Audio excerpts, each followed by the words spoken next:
स्वागत है दोस्तों आप सभी का आपके अपने चैनल रुद्र वेदा में।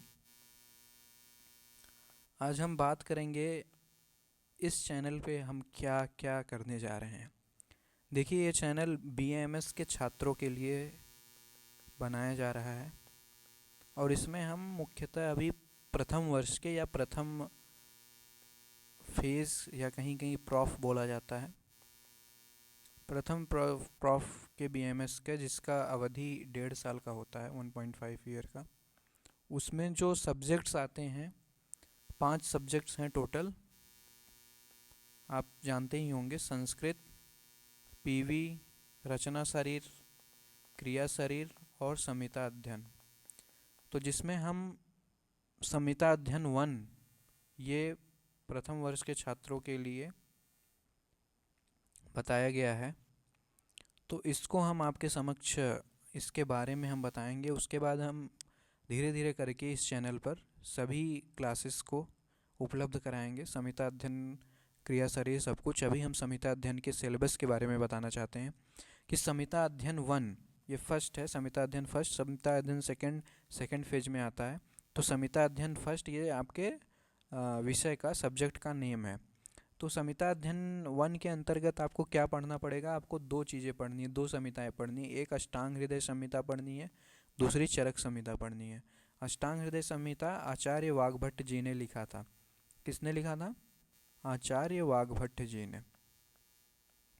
चरक संहिता, तो अष्टांग हृदय में आपको सूत्र स्थान के 15 चैप्टर्स पढ़ने हैं और चरक संहिता में आपको सूत्र स्थान के 12 चैप्टर्स का अध्ययन करना है। तो इसमें संहिता अध्ययन, बाकी और जो आपके 4 सब्जेक्ट हैं सभी के 2-2 पेपर होते हैं, यानी 8 पेपर आपके उन 4 सब्जेक्ट के होते हैं, पेपर 1, पेपर 2। जबकि संहिता अध्ययन का केवल एक पेपर होता है थियरी का, जो यूनिवर्सिटी एग्ज़ाम है, मैं उसकी बात कर रहा हूँ, जो 1.5 साल में एक बार होती है।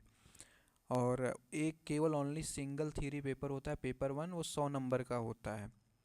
और प्रैक्टिकल जो होता है ये भी आपका 100 नंबर का होता है, 75 number viva, 75 number viva, 10 number electives होते हैं, 15 नंबर इंटरनल असेसमेंट, जो आपके टेस्ट वगैरह होते हैं, पीरियोडिकल असेसमेंट टेस्ट होते हैं वो। तो टोटल आपका 200 मार्क्स का जो है संहिता अध्ययन 1 का पूरा सिलेबस है। अब आपको क्या करना है कि NCISM ने बता रखा है कि किस चैप्टर, कितने चैप्टर हैं, किसका क्या नाम है और किसमें में से कितने श्लोका। देखिए, संहिता अध्ययन में क्या है कि संस्कृत के श्लोक दिए होते हैं और अगर आप एग्ज़ाम में श्लोक नहीं लिखते हैं तो आपको मार्क्स 5 नंबर के क्वेश्चन में 1-2, अगर सब आप कुछ सही लिख रहे हैं तो 1-2 मिल जाएगा। अगर आप श्लोक का नहीं लिख पा रहे हैं, भूल जा रहे हैं, तो आप संस्कृत, जो उसके संस्कृत के टर्म्स हैं वो आपको लिखना है, तो आपको फिर भी कुछ नंबर कटेंगे। बट आपको जैसे 5 का क्वेश्चन है तो RGHS जो मेन यूनिवर्सिटी हमारी है, RGHS कर्नाटका की, तो ये तो अगर आप संस्कृत का टर्म लिखते हैं सही सही तो समझ लीजिए आपको 2-2.5 दे देगा। और ये 5 नंबर के क्वेश्चन में 3 नंबर ही देते हैं। तुमने पूरा अच्छे से लिख दिया तो 4 नंबर मिलेगा, इससे ज़्यादा नहीं मिलता। टफ कॉपी चेक होती ही होती है। तो आपको श्लोका लिखना, या श्लोक या श्लोका, जो आप इसको प्रोनाउंसिएशन करें, संस्कृत या हिंदी में तो श्लोक लिखते हैं, इंग्लिश में जो बोलेंगे वो श्लोका बोल देते हैं, ठीक है, श्लोका बोला जाता है इधर। तो ये श्लोक आपको लिखना ज़रूरी है। अब कितने ज़्यादा श्लोक हैं कि जो भी आचार्यों ने लिखा है वो संस्कृत के श्लोक के माध्यम से, क्योंकि उस समय की भाषा क्या थी, वैदिक काल की, वो संस्कृत ही थी। तो संस्कृत के श्लोक के रूप में संहिता को लिखा गया है। संहिता क्या है? किसी भी श्लोक का, मंत्र का संकलन। अब आयुर्वेद की हर एक चीज़ में शुरुआत होती है आयुष्कामी अध्याय से, फिर ऐसे से करते हुए आचार्यों ने लिखा हुआ है, ठीक है। तो उस श्लोक को आपको याद करना है। अब पूरा श्लोक तो याद नहीं होता, तो सिलेबस में बताया गया है कि कौन कौन से श्लोक आपको, मान लीजिए कोई भी टॉपिक का आपका आ गया, मान लीजिए टॉपिक यक्स आपके एग्ज़ाम में पूछा गया, अब वो श्लोका नंबर आपके याद करने के लिए दिया है इसके अंदर, तो आपको श्लोका वो इस टॉपिक का लिखना है। जब आप उसका उत्तर लिखते हैं, जब भी आंसर लिखते हैं आपको, तो ये श्लोका आपको लिखना पड़ेगा, तब आपको नंबर मिलेगा। तो अब ऐसे ही आपको जो 100 नंबर का थ्योरी का पेपर है उसमें 50 नंबर आपके अष्टांग हृदय से आएंगे और 50 नंबर आपके आएंगे किससे, चरक से। ठीक है, अभी मैं इस वीडियो में आपको बता रहा हूँ कि कौन कौन से श्लोक आपको याद रखने हैं। आप चैप्टर का नाम देख लीजिए। अष्टांग हृदय में आपके 15 चैप्टर हैं टोटल सूत्र स्थान के। पहला चैप्टर है आपका आयुष्कामी अध्याय, जिसके श्लोक आपको याद करने हैं 1 से 35। दिनचर्या अध्याय का 1 से 48 तक। ऋतुचर्या अध्याय 1 से 6 और 55 से 58, इतने ही याद करने हैं आपको। रोगानुत्पादनी अध्याय 1 से 22, फिर 24 से 31, फिर 35 वाला 35वां श्लोक आपको याद करना है। द्रव द्रव्य विज्ञानी अध्याय से 1, 16, 17, 20, ये जितना लिखा है आप इसको देख लीजिए। फिर अन्न स्वरूप विज्ञानी है, इससे कोई श्लोक आपको नहीं याद करने हैं। अन्न रक्षा अध्याय से 45, 48, ये इतने श्लोक आपको याद करने हैं। ये मैंने सिलेबस से देख करके आपके लिए सिंप्लीफाइड वर्जन में सब लिख दिया है। आप चाहें तो इसका स्क्रीनशॉट ले सकते हैं या लिख सकते हैं खुद भी। मात्राशीति अध्याय का ये आपको इतने, ये चैप्टर बहुत ही ज़्यादा इम्पोर्टेंट है। अभी मैं अगले वीडियो में ब्लूप्रिंट डिस्कस करूँगा कि कैसे पेपर आएगा और किस किस चैप्टर से लॉन्ग क्वेश्चन आते हैं, किससे शॉर्ट आते हैं और पेपर का पैटर्न क्या होता है, वो सब मैं अगले वीडियो में डिस्कस करूँगा। आप इसको देखते जाइए। द्रव्यादि विज्ञानी अध्याय से आपको इतने श्लोक याद करने हैं। रसभेदी अध्याय से 1 से 21 और 33 से 38 ये श्लोक आपको याद करने हैं। दोषादि विज्ञानी से पूरे 1 से 45 तक याद करने हैं, जिसमें से 22-23 तक का मुख्य होता है। सब और भी आगे का आ सकता है, लेकिन आपको आता तो है, तो आपको 1 से 45 इस सिलेबस में है तो पूरा याद करिए।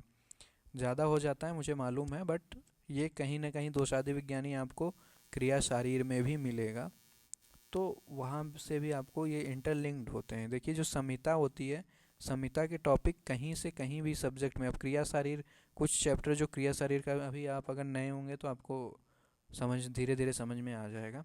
दोष भेदी अध्याय 1 से 72 का श्लोक आपको याद करना है। दोषोपक्रमणी अध्याय में 1 से 41 का श्लोक याद करना है। द्विधोपक्रमणी में 1 से 7 और 31 से 36।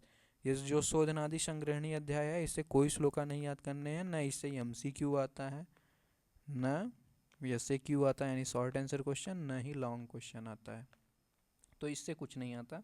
बस ये आपके जानकारी के लिए ये चैप्टर्स आपको दिया गया है। अब बात करते हैं चरक संहिता में। चरक संहिता के सूत्र स्थान के 12 चैप्टर आपको पढ़ने हैं, जिसमें दीर्घन जीवितम अध्याय से ये श्लोका, अब इसको मैं बार बार बोलूँगा नहीं, आप इसका स्क्रीनशॉट ले लीजिए। अपमार्ग तंडुली अध्याय से ये, जिसमें अब आरग वधि अध्याय और षड्विरेचन शताश्रुति अध्याय, इसके आपके कोई श्लोक नहीं याद करने हैं। No shloka to remember, so you have to only by heart these slokas which are mentioned here. You have not to worry about all the slokas, because in the chapters there are many slokas are given, so you have to only focus on these sloka numbers. If you will by heart this sloka by reciting, or there are many YouTube videos present where sloka recitation is done, so you can take help from those videos. So these are the 12 chapters of the Charak Samhita. Okay, these 12 chapters are important. Now in the next video I will discuss about the blueprint of the Samhita Adhyan paper, how the question is asked. I am talking in Hindi and English both, because many students are there who cannot understand Hindi very well, so I have to talk in English also. And if you want to improve your answer writing skills in the exam, and you have to present your question paper answer sheet in a very good manner, a very simple attractive manner, then you have to also use sloka, and English words should be also attractive. And your presentation, I will make video how to present your copy, and how to get good marks, and also how to get distinction in the subjects. So in the next video हम क्या बात करेंगे, blueprint of the Samhita paper. कैसे paper, कितने 100 marks के paper में क्या क्या डिस्ट्रीब्यूशन है, long answer, short answer, MCQ कितने नंबर के आते हैं, और किस चैप्टर से लॉन्ग आंसर आते हैं, किस से शॉर्ट, सब कुछ ब्लूप्रिंट में दिया गया है। तो आप तब तक के लिए मैं आपको ये थैंक यू अब मेरी तरफ से देता हूँ, थैंक्स। और चैनल में आप जुड़े रहें। रुद्रा वेदा, नेक्स्ट वीडियो आपको हम बताएंगे। ये आप देख लीजिए, इसको आप स्क्रीनशॉट ले लीजिए, मैं आपको यहाँ पे दे रहा हूँ, ठीक है। इसका भी आप स्क्रीनशॉट लेना चाहते हैं तो ये मैं छोटा कर देता हूँ, आप स्क्रीनशॉट ले लीजिए, ठीक है। चलिए, बहुत बहुत धन्यवाद आप सभी का। मिलते हैं आपसे अगले वीडियो में। Thank you very much.